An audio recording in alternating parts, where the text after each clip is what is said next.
работа винаги да имаме проблеми. Тя е нормално момиче.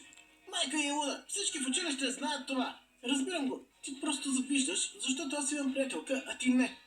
Казах ти да не говориш с него. Не разбираш ли?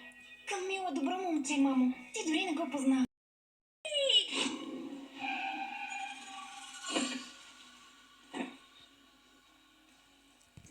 Дано е силна. Тя ще се оправи. Някаква кола е прегазила Моли. Отново тази Моли. До кога ще продължава това? Объркваме. О, ти ли беше? Ще те убия. Отлези! Не можеш ли просто да запалиш колата? Тя не пали.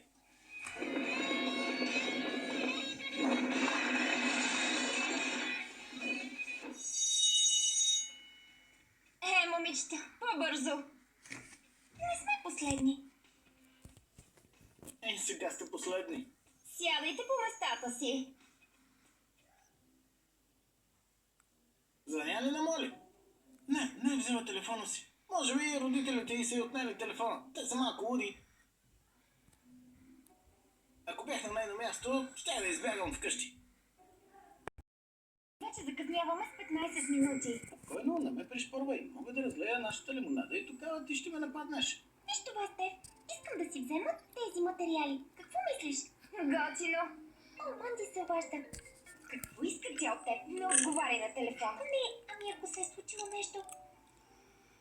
О, здравей, Амина. Започвах да си мисля, че няма да вдигнеш. Манди, говори, от какво имаш нужда? Никога не се обаждаш просто за забавление.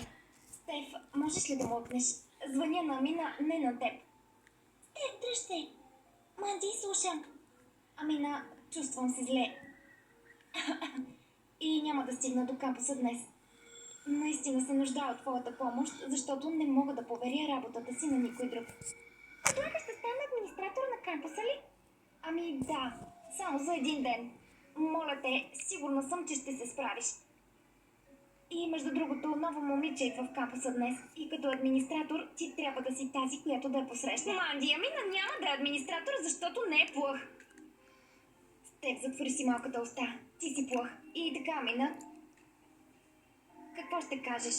Добре, няма да съм администратор, но ще посрещна новата. Чао! Нямаме ли нещо по-приятно от посрещането на новата?